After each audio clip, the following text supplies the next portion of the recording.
Meenakshi Academy of Higher Education and Research. Admission open. Apply online. Periyar Maniammai Institute of Science and Technology, Thanjavur. The world needs you. சட்ட மசோதாக்களுக்கு ஒப்புதலளிக்க கால நிர்ணயம் விதித்த விவகாரம். உச்சநீதிமன்றத்திற்கு 14 கேள்விகளை முன்வைத்தார் குடியரசுத் தலைவர் திரௌபதி முர்மு.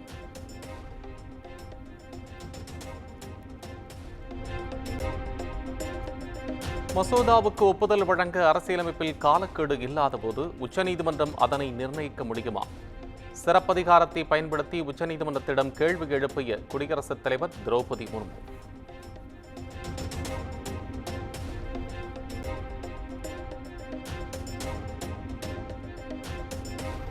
மத்திய அரசுக்கு எதிரான உச்சநீதிமன்றத்தின் சிறப்பதிகாரத்தை மாநிலங்கள் தவறாக பயன்படுத்துகிறதா?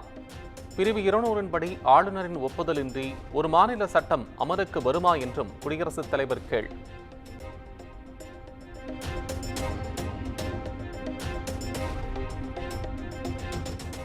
ஆளுநர் தொடர்பான வழக்கில் குடியரசுத் தலைவர் மூலம் உச்சநீதிமன்றத்திடம் விளக்கம் கேட்ட மத்திய அரசுக்கு முதலமைச்சர் மு.க.ஸ்டாலின் கண்டனம்.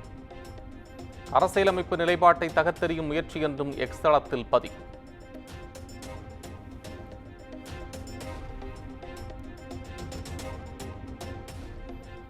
குடியரசுத் தலைவரின் கேள்வி சட்டத்தின் மகத்துவத்தையும் உச்சநீதிமன்றத்தின் அதிகாரத்தையும் நேரடியாக சவால் விடுக்கும் வகையில் உள்ளது. ஆளுநர்கள் செயல்படுவதற்கான காலக்கெடுவை நிர்ணயிப்பதில் என்ன பிரச்சனை உள்ளது என்றும் முதலமைச்சர் கேள்வி.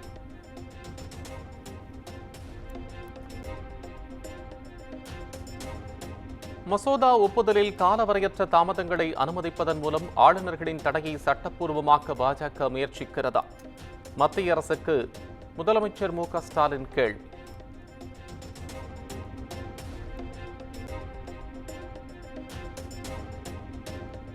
அரசியலமைப்பை பாதுகாக்கும் சட்ட போராட்டத்தில் ஓரணியில் இணைய வேண்டும். பாஜக அல்லாத அனைத்து மாநில கட்சித் தலைவர்களுக்கு முதலமைச்சர் ஸ்டாலின் அழைப்பு.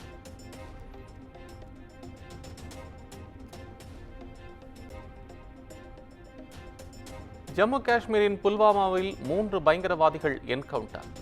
ஒரே நாளில் 4 பயங்கரவாதிகள் ஜம்முவில் கொல்லப்பட்டதாக பாதுகாப்பு படையினர் அறிவிப்பு.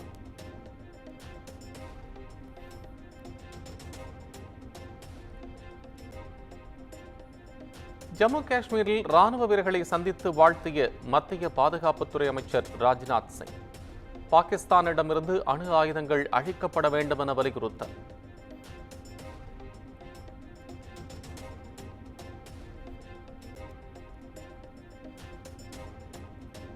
கர்னல் சோஃபியா குரேஷி குறித்து சர்ச்சை கருத்து தெரிவித்த பாஜக அமைச்சருக்கு உச்சநீதிமன்றம் கடும் கண்டனம். மத்திய பிரதேச உயர்நீதிமன்றத்தில் அமைச்சர் மன்னிப்பு கேட்கவும் அறிவுறுத்தல்.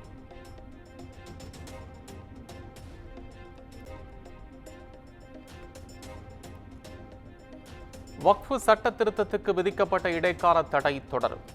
வழக்கின் விசாரணையை மே 20ஆம் தேதிக்கு ஒத்திவைத்தது உச்சநீதிமன்றம்.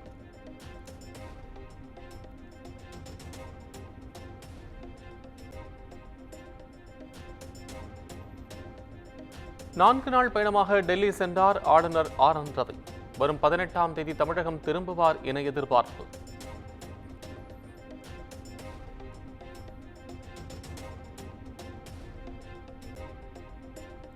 சென்னையில் ஆபரண தங்கத்தின் விலை சவரனுக்கு 1560 ரூபாய் குறைந்து 68,880 ரூபாய்க்கு விற்பனை.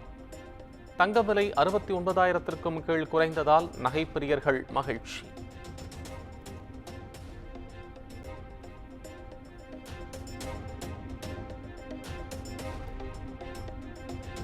உதகையில் 127வது மலர் கண்காட்சியை தொடங்கி வைத்தார் முதலமைச்சர் மு.க.ஸ்டாலின்.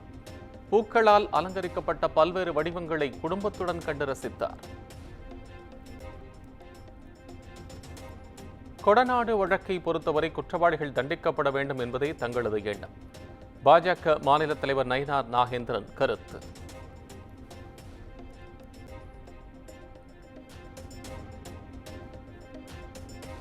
பாட்டாளி மக்கள் கட்சியின் மாவட்ட தலைவர்கள் மாவட்ட செயலாளர்கள் கூட்டம் நாளை நடைபெறும் என அறிவிப்பு. தைலாபுரம் தோட்டத்தில் நடைபெறும் கூட்டத்தில் அனைவரும் கலந்து கொள்ள ராமதாஸ் அழைப்பு.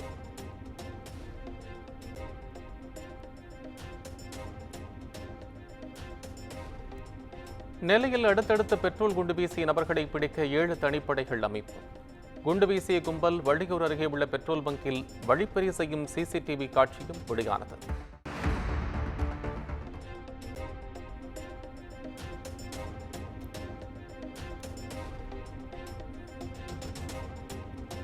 சந்தானம் நடித்துள்ள டிடி நெக்ஸ்ட் லெவல் படத்தின் கிஸ்ஸா 47 என்ற பாடல் படத்திலிருந்து நீக்கம். கோவிந்தா என தொடங்கும் பாடலுக்கு இந்து அமைப்புகள் கண்டனம் தெரிவித்த நிலையில் நடவடிக்கை.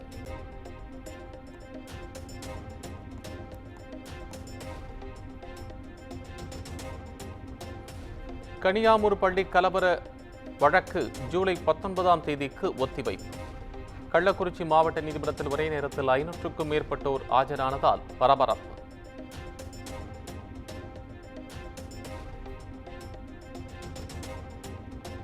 வடகாடு விவகாரத்தில் பட்டியலின மக்கள் மீது தாக்குதலில் ஈடுபட்டவர்கள் மீது நடவடிக்கை எடுக்க கோரிய வழக்கு. புதுக்கோட்டை மாவட்ட ஆட்சியர், ஐஜி உள்ளிட்ட காவல் உயரதிகாரிகள் உயர்நீதிமன்ற மதுரை அமர்வில் நேரில் ஆஜராகி விளக்கம்.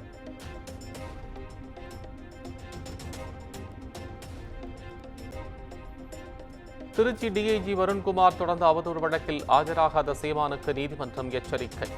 இதுவே கடைசி முறை என்றும் காட்டம்.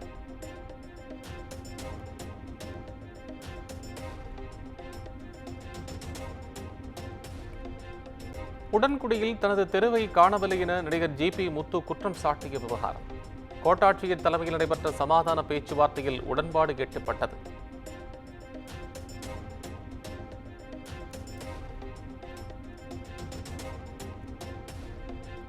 தான் வீட்டை விட்டு வெறும் கையோடு வெளியேறிய போது தனக்கு துணை நின்றவர் கெனிஷா. திருமண நிகழ்ச்சியில் பங்கேற்ற வதந்தி குறித்து நடிகர் ரவிமோகன் விளக்கம்.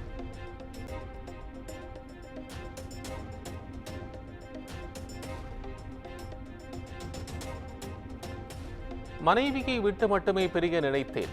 குழந்தைகளை விட்டு விலக ஒருபோதும் நினைக்கவில்லை. தன் குழந்தைகளுடன் மீண்டும் என் வாழ்க்கையை கட்டமைக்க நமது சட்டம் துணை நிற்கும் என்று நம்புவதாகவும் ரவிமோகன் அறிக்கை.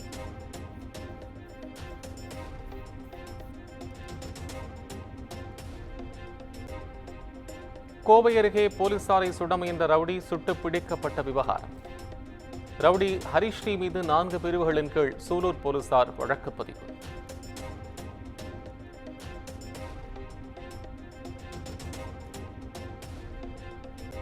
நாமக்கல் மாவட்டம் ராசிபுரம் அருகே ஏர்கன் மூலம் நாயை சுட முயன்ற நபர் கைது. மகனை கடிக்க வந்த நாயை தேடி வந்ததாக போலீசாரிடம் வாக்குமூலம்.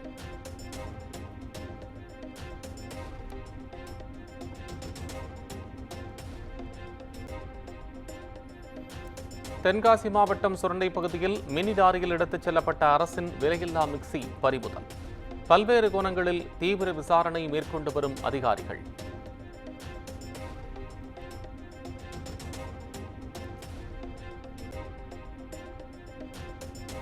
செங்கல்பட்டு அருகே வழக்கறிஞர்களின் அலுவலகம் அகற்றுவதற்கு எதிர்ப்பு தெரிவித்து வாக்குவாதம். காவல்துறை ஆய்வாளர் வழக்கறிஞர்களிடையே தள்ளுமுண்டு.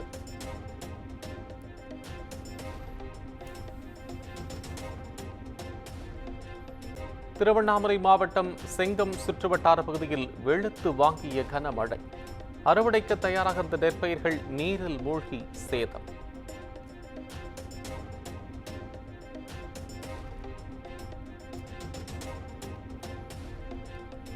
ஓசூர் அருகே தோட்டத்து வீட்டில் இருந்த முதிய தம்பதியை தாக்கி நகை, பணம் கொள்ளை. முகமுடி அணிந்து கைவரிசை காட்டிய கும்பலால் மக்கள் அச்சம்.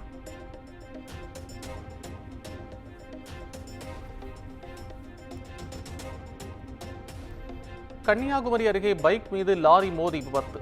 நூலிழையில் தாய், மகள் உயிர் தப்பிய சிசிடிவி காட்சி.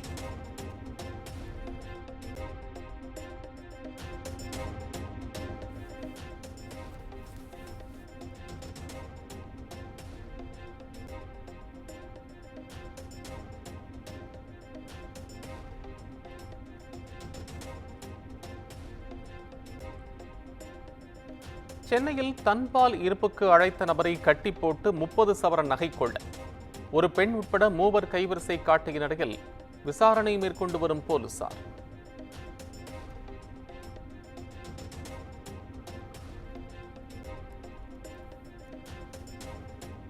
தூத்துக்குடியில் அரசு மருத்துவமனையில் மதுபோதையில் சிகிச்சை அளித்த மருத்துவர்.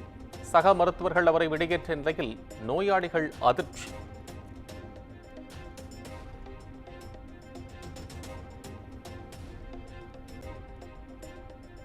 பீகாரில் அம்பேத்கர் விடுதிக்கு மாணவர்களிடம் உரையாடச் சென்ற ராகுல் காந்தி எம்பி தடுத்து நிறுத்தம். போலீசார் நடவடிக்கையை எதிர்த்து காங்கிரஸ் கட்சியினர் போராட்டத்தில் ஈடுபட்டதால் பரபரப்பு.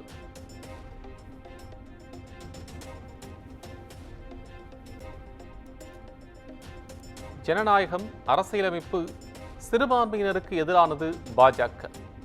பீகாரில் தடுத்து நிறுத்தப்பட்டது குறித்து ராகுல் காந்தி பேச்சு.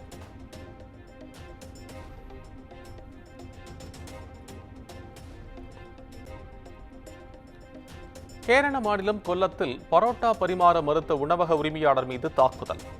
சிசிடிவி பதிவுகளை கைப்பற்றி விசாரணை நடத்தும் போலீசார்.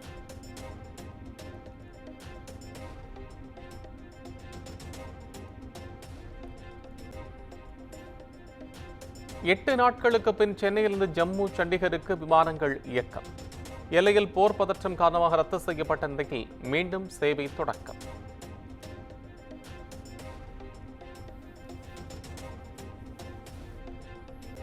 டெல்லியில் உள்ள குரு கோபிந்த் சிங் கல்லூரியில் பயங்கர தீ விபத்து. கல்லூரியின் நூலகத்திலிருந்து ஆயிரக்கணக்கான புத்தகங்கள் தீக்கிரையாகின.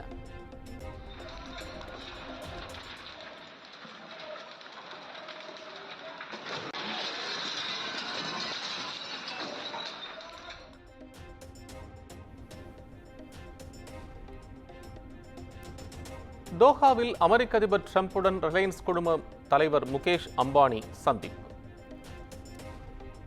லூசேல் அரண்மனையில் ட்ரம்புக்கு கொடுக்கும் விருந்திலும் பங்கேற்கிறார். Meenakshi Academy of Higher Education and Research. Admission open. Apply online. Periyar Maniammai Institute of Science and Technology, Tanjavur. The world needs you.